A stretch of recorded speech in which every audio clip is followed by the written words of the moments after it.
SJC-12689, Commonwealth v. Jermaine K. Watt.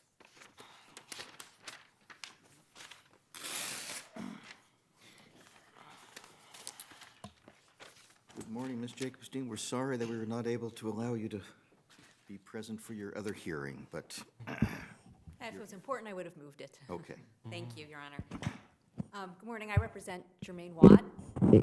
The Commonwealth has conceded that Mr. Watt is entitled to the return of the drug assessment fee, so all I will be addressing today is the return of the monthly maintenance and account fees charged for him when he was in prison on these charges that were later vacated, and the Commonwealth chose not to go forward on them. And under Martinez and Nelson, there are three elements that we did look at to determine if you have a due process right, and two of them are uncontested. It is uncontested that he paid these fees, and it is uncontested that his conviction has been invalidated, and we will not be going back on it. So what we are disagreeing about today is whether the monies were exacted from Mr. Watt upon his conviction and as a consequence of the conviction. And I think that the conviction is, in fact, the proximate cause here of these fees. He was convicted, he went to prison, he had to have an account, and he had to pay fees on these accounts when people put money into his account. It's true that he could have not received money, but it's really a necessity to get money from the outside.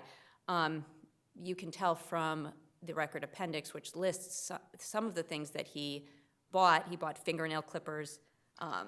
He bought photos. He buys phone time so that he can talk to his family.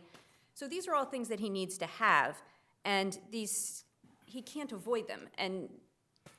But the test is actually not, could he have avoided the fees, right? The test is, once he was in this position, based on this conviction, were they imposed? And they were. He went to prison and they were imposed. This is, an analogy is to the probation fees or parole revocation fees. You don't have to go on parole, but why would you not go on parole? That's not true agency. You don't really have a choice. You want to get out of prison. And to say that you don't get your parole fees back because it's not a consequence of the conviction seems accurate. The standard, there are, I guess, two issues. One is the legal issue as to the scope of it. In Martinez, we said that the state's obligated to refund under the due process clause where the monies were exacted from the defendant upon conviction and as a consequence of the conviction. All the other fees, one can look at the court's order. I guess with regard to parole revocation, you wouldn't know whether they be paroled, but for all the others, you can look at the court's order and you can discern which costs were incurred. Here, you couldn't do that. You'd have to go to the facility and attempt to ascertain the amount. So there's that issue. And then the second issue is the practical one, is that we're trying to figure out a way to seek refunding, and the procedure is to go to the court and say, I seek a refund, but the court wouldn't have any records that would enable them to know that. So the court would not have any records. You have both a legal issue and a pragmatic issue, so why don't you address both? Well, the court would definitely not have any records. It would be, unfortunately, incumbent. Once you did this, you'd have to serve DOC. DOC has the records. That's where I got them and was able to provide them.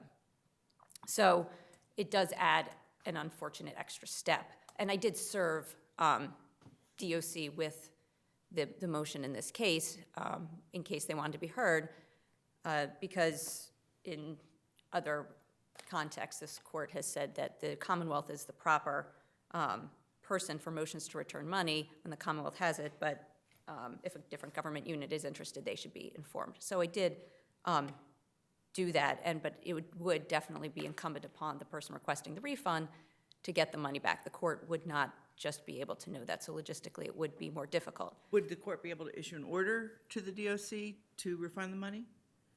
Absolutely. And many times fees that the courts collect go to the general fund. Do you know where that money in the DOC actually goes? Does it go to the general fund or does the DOC keep it? I think if you look at the CMRs, which I have been trolling through, it looks like they use that money to then do other things with it. So it's actually, it looks like it may stay, though if you have extra money in your account upon, like when your conviction is over, that goes into the general fund. And sometimes, it's very unclear to me. So we're really not sure where the fees actually end up. No, I mean, the CMRs do indicate that they use a percentage for this and a percentage for that, but I don't know that that's necessarily Is there accurate. anything that wouldn't be covered then? Any cost of imprisonment that's imposed on the defendant that wouldn't be recoverable in your view? Anything? Or is Sure, everything I'm recoverable? not asking for things like Give me some examples. the phone or the photos or the things that he's buying in Canteen. But why not? Why are those different? Those are a consequence of him Because he- being convicted. I mean, I think so. I do. And I think that, but I think that the difference really is that this is DOC imposed, right? The DOC imposes the dollar. Well, but it's not really imposed. I mean, buying things is imposed too. I mean, these are optional, right? You're saying they're sort of necessities, but not really necessities. So I'm trying to figure out why that's different from buying anything from the canteen. Not all of my clients are able to get money from family or friends, and they are able to survive, but it's pretty awful. And I would say that these things are a necessity, but you would have to buy them if you were out as well. But you wouldn't necessarily be charged a $1 fee to be able to get the money to be able to do it. And that's really the difference, is Isn't that this kind of a slippery slope, though? I mean, you're talking about things that are optional but necessities, and I'm just not sure once we go down that road where we draw any lines. well, I'd be glad to have the line be drawn that everyone gets all their money back. Everything, But, yeah, so- I mean, it's pretty awful being in prison. No, I understand, but But what I'm only asking for today is those that are government-imposed fees. but this isn't I mean, it's a government imposed because you're doing something that isn't required, right? Well, when I mean, this was a mandatory fee for him. When he was transferred from Hampden County to the prison, they sent his money that was in his Hampden County account to the prison via check, and then that incurred a $1 fee. I would say that that was absolutely mandatory and no way under his control, and because his sentence was stayed, he actually had to do that twice. So that's $2. That's $2. But it's still, I mean, logistically, I just think that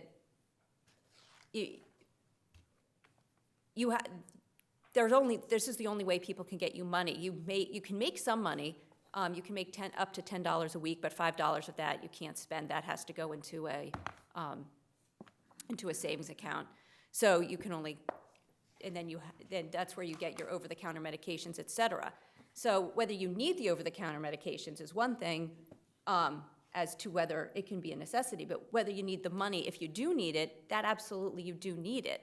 And there's really no way for them to avoid the fee if you need the money to get your medicines. I mean, they can charge you for prescriptions if they want. So you have to have access to the money, and there's no other way around that. The having of the account is mandatory. So what is the standard? You mentioned so far this morning, proximate cause. Is that the standard, or is the standard a government-imposed fee? Well, I mean, it has to be exacted from the defendant upon the conviction, as you said. And I think that the fees that are government-imposed are the ones that that are basically, they have to come, right? You don't have to buy, clothes so that you're warm enough in the prison, and you can just be cold, which is, I think, unacceptable. But the judge, when you're imposing this, don't know that. But when you're the judge or imposing prison, this fee's coming. And so I think it's exacted upon the conviction. And I mean, I just say proximate cause in response to the Commonwealth's statement that it's not. But I think it's a direct consequence that's going to come if you sentence someone to prison because the DOC mandates the account and they mandate the payment. But it's And not, is there any other such fee, or is this a one-off? The only other one I'm aware of is room and board for people in halfway houses, which I think falls under due process and very clearly under 278, Section 14, which is my alternate argument, which is that this is a charge for subsistence. This is a fee. This is a cost for being incarcerated. And I recognize that there is no refund mechanism explicit in the statute, but I would say that there is an implicit refund mechanism in 278.14 because the fees come before the action that determines whether you can charge them, right? This is for people who are acquitted by verdict, but they're in custody pending that acquittal or pending the discharge or pending for want of prosecution, and they're getting charged prior to that. So if you can't have a refund, it makes this a nullity because they've already paid the money, and they are going to have paid the money. But if there's no further questions. upon conviction, how is this upon conviction? Right, that you repeated the chief's, formulation of the Martinez standard. How is this upon conviction? How are the mandatory fees upon conviction? Because it's like how the probation fees are. I recognize that in Massachusetts, they actually say you have to pay the probation fees, but you don't know what that amount is. If the probation amount changes, the probation department can just change what that amount is. So it's not a set in stone amount. This is the same thing. When you send someone to prison, this fee is coming. Whether it comes every month or it comes every other month, it's coming because of the conviction. And that's how it's upon the conviction. There's just really, and it has to come because he has to have the account and he has to get money. Okay, thank you. Thank you. Mr. Shepherd Brick. May it please the court, David Shepherd Brick on behalf of the Commonwealth. While the Commonwealth concedes that the drug assessment must be returned to the defendant, due process does not require the return of his monthly maintenance and administration fee because the Commonwealth still has a legal basis for withholding the funds. It provided the defendant a service while he was incarcerated that he did not have to use. And I think that is the analysis that the Supreme Court discussed in Nelson. They said, absent those convictions, Colorado would have no legal right to exact and retain petitioner's funds. Here, the Commonwealth did. He elected to have family members deposit money from the outside and use that money to make purchases while he was in prison. He could have had a prison job, made money that way, and made purchases from the commissary, all without incurring a fee. And I think that shows that they really have nothing to do with the conviction itself. They're not ordered as part of a sentence. While there's a suggestion that, all prisoners pay these fees, I don't know that that's necessarily established, but they don't have to. And I think that that is the real difference between these fees and probation fees. Probation fees are also ordered as part of the sentence. Parole fees, and while not conceding that point, parole eligibility is set as part of the sentence, so that is certainly, and those fees you're really paying for your incarceration or your supervision, so I think those come closer. How about the fees for transfer? So there is no fee when you're transferred within the DOC. There is, depending on how, if you're in the House of Correction and you want the money in the House of Correction account transferred to the prison, if the House of Correction transfers it by check, there will be a fee. But you don't have to have... How could you get to your money otherwise? How could you get to your money otherwise? And are you the one who's responsible for your own transfer? No, but you could certainly, that's only if you want to have that money transferred to you while you're in prison. Why wouldn't you do that? I mean, how could you get access to it without that? I mean, if that's not, doesn't seem to me like a voluntary thing at all. Well, I mean, you could have it transferred out to a relative who can deposit it in an outside bank account. You don't have to bring it with you.